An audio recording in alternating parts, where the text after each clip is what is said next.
Hello नमस्कार, मेरा नाम है आरजे राज। आप देख रहे हैं 1500 and great episode which is 500 550 60 70 plus episode where we are talking about a Nagpur design award, जहां पर एक ऐसे डिजाइनर, एक ऐसे आर्किटेक्ट से हम हर हफ्ते आपसे मुलाकात करवाते हैं जो जिन्होंने नागपुर शहर में काम किया या कोई घर को बनाया या घर के अंदर डिजाइनिंग करी या किसी स्टोर को बनाया या किसी रेस्टोरेंट या कॉफी शॉप को बनाया और अब उसकी तारीफें सब कर रहे हैं।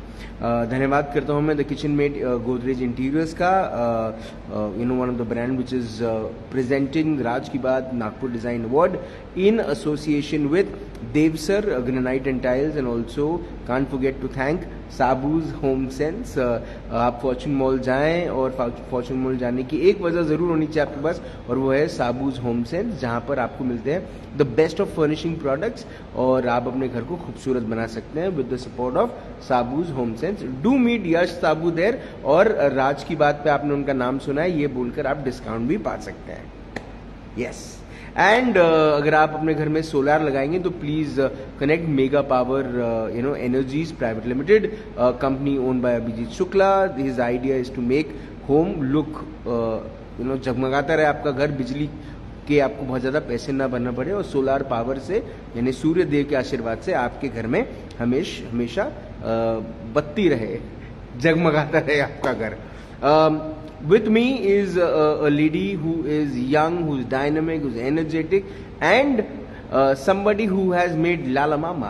Lala Mama is the talk of the town, one of the places where maximum youngsters would like to hang out, and a lot of people go and love the place. The food is great, the brewery is amazing, and more than that, the vibe is of the place.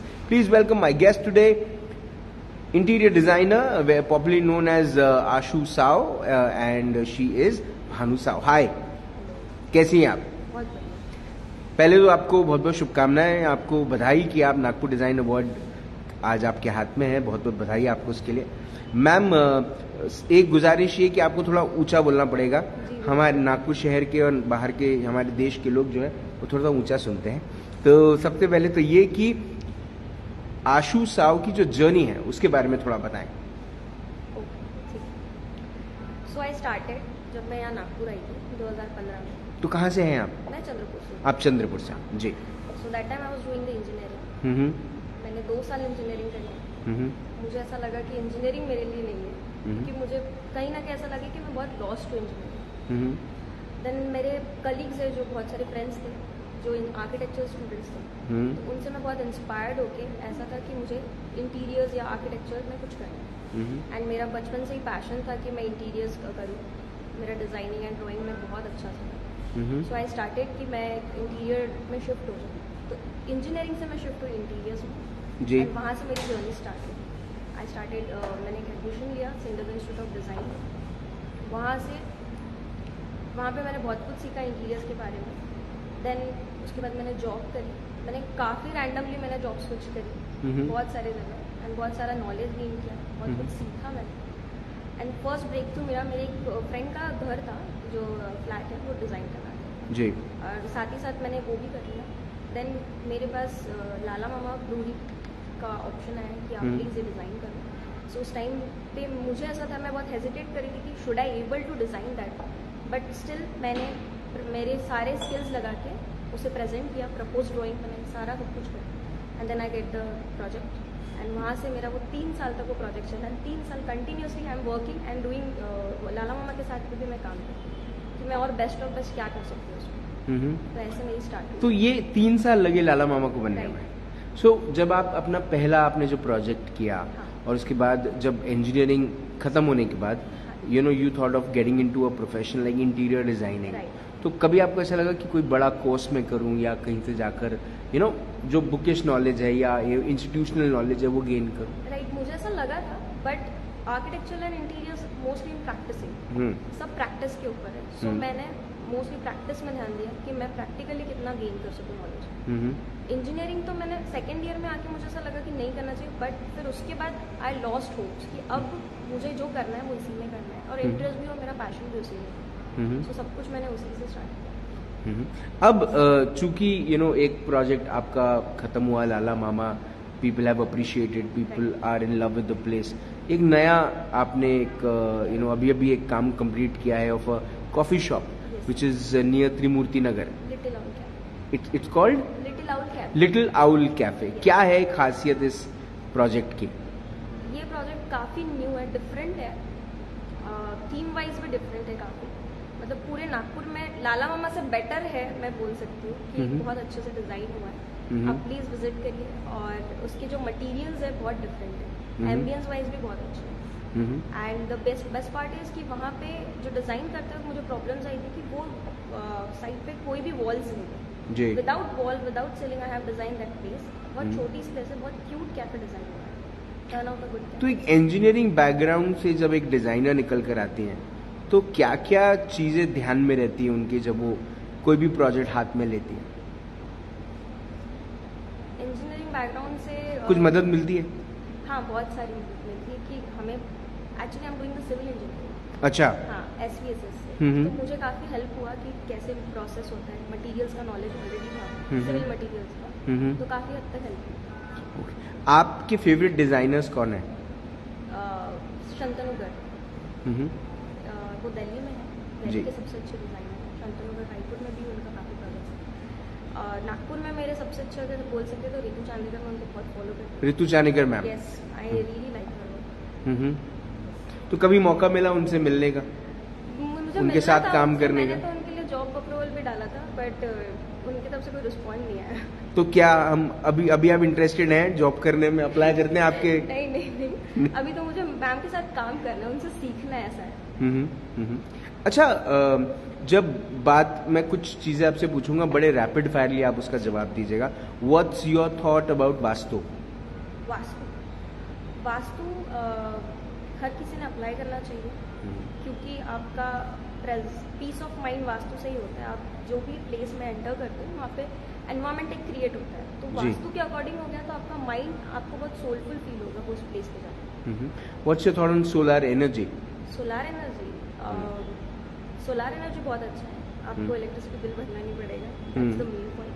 And आपके लिए convenient है काफ़ी, आप हर कोई use कर सकते हैं वहीं पर, और ये दुनिया बची रहेगी. यस, राइट, है ना? हाँ. अच्छा, होम फर्निशिंग्स को लेके न जाने कितने सारे स्टोर्स हैं नागपुर में, इतनी सारी वेराइटीज हैं. आप कौन से स्टोर्स को जाना, मैं नाम नहीं चाहता अब नाम ले उनका, लेकिन आप किसी भी स्टोर में जब जाती हैं तो एज अ डिज़ाइनर किन चीज़ों को आप बहुत ज़्यादा आपके हिसाब से वो चीज़ें इंपॉर्टेंट है वो स्टोर में होनी चाहिए? एस्थेटिकली, डिज़ाइन वाइज कन्वीनियंट होना चाहिए, फंक्शनैलिटी होनी चाहिए कोई प्रोडक्ट में, और कलर्स अच्छे होने चाहिए कि वो मेरे इंटीरियर्स के साथ जा रहे थे. आपके जितने भी प्रोजेक्ट्स हैं उसमें सबसे एक्सक्लूसिव चीज़ क्या है? What's your signature style? I use गलीचा glass and most different materials. Same materials के साथ मैं प्ले नहीं करती. There are randomly I pick the materials जो बहुत सारे मर्ज हो जाते हैं, काफ़ी सारे, like 5 to 6 materials in one project. What's your thought about a store like Elementary? Elementary is a big store. यहाँ पे बहुत अच्छा फर्नीचर है. सारी चीज़ें मिल जाएंगी यहाँ पे आपको, स्टोर के लिए, रेस्टोरेंट्स के लिए, घर के लिए. बहुत अच्छा प्लेसमेंट है यहाँ पे. अब चूंकि आप एक रेसिडेंशियल प्रोजेक्ट कर चुकी हैं, क्या आप अपने आप और आपने एक लाउंज किया है, एक कॉफ़ी शॉप किया है, क्या आप किस किस्म के डिज़ाइनर चाहती हैं कि आपको लोग जाने? वो जो रेसिडेंशियल कमर्शियल दोनों प्रोजेक्ट्स के लिए ओपन है? के लिए, बट मोस्टली ऐसा है कि रेस्टोरेंट्स में मुझे जाना है. रेस्टोरेंट, लाउंजेस, कॉफ़ी शॉप्स, कि उसमें काफ़ी हद तक हम डिज़ाइन कर सकते हैं. बहुत अच्छे से वहाँ पे फ्लो होता है, you are free to design. तो और कमाई अच्छी बहुत. Mostly restaurants are owners are paying more. और इंटरफियरेंस थोड़ा सा कम होता है, आपको ऐसा लगता है? इंटरफेरेंस बहुत कम होता है वहाँ पे. ऐसा होता है कि क्लाइंट का इंटरफेरेंस बहुत, उन्हें हम एक्सप्लेन कर सकते हैं हम क्या चाहते हैं. एंड अगर कोई डिज़ाइनर हायर करता है, हम हमारे डिज़ाइन जिस तरीके से प्रपोज करते हैं वो इम्प्रेस हो जाते हैं उस चीज़ से. इवन रेसिडेंशियल में ऐसा होता है कि काफ़ी रीडू डिज़ाइन होते हैं, चेंजेस करने पड़ते हैं, क्लाइंट की टाइपोलॉजी समझनी पड़ती है. रेस्टोरेंट में हम कंसेप्ट देते हैं, जो कंसेप्ट डिफरेंट हो हम एक्सप्लेन भी काफ़ी अच्छे से कर सकते हैं. This would be my last question. कौन से प्रोजेक्ट्स आप डिजायर करती हैं कि आप उस किस्म के प्रोजेक्ट्स करें? Restaurants, coffee shops, flat skins. और भानु साव या आशु साव के साथ काम करने का सबसे बड़ा बेनिफिट क्या है किसी को भी? किसी को भी आपको ऐसी चीज डिजाइन करके मिलेगी जो बाकी लोग से डिफरेंट है, बाकी समथिंग लोग- यूनिक। Something unique. आपने अपना वक्त दिया, आपने हमसे बात करी, आपने नागपुर डिज़ाइन अवार्ड एक्सेप्ट किया, उसके लिए बहुत बहुत धन्यवाद। आपके जैसे नए डिज़ाइनर्स, मुझे ऐसा लगता है कि जब इस किस्म का काम करते हैं, जो शहर जिसको पसंद करता है, तो उम्मीद ये जगती है बाकी लड़कियों के लिए, specially girls out there, there is an opportunity. The only thing is you should be good and unique at your work. आपने अपना वक्त दिया, उसके लिए बहुत बहुत धन्यवाद। Thank you so much. Bhanu Saw urf Ashu Saw is the Nagpur Design Awardee today, and with great compliments to all the girls out there who are doing the interior designing. I think you should now gear up, because जिंदगी सिर्फ Pinterest से सब कुछ लेने की नहीं है। अगर आप अपना दिमाग का सही इस्तेमाल करें तो मुझे ऐसा लगता है कि you can make something of your own जिसको लोग कॉपी करें, and that's what you call unique. आपसे फिर होगी मुलाकात, तब तक जिंदा रहें, डिजाइन करते रहें। जय हिंद।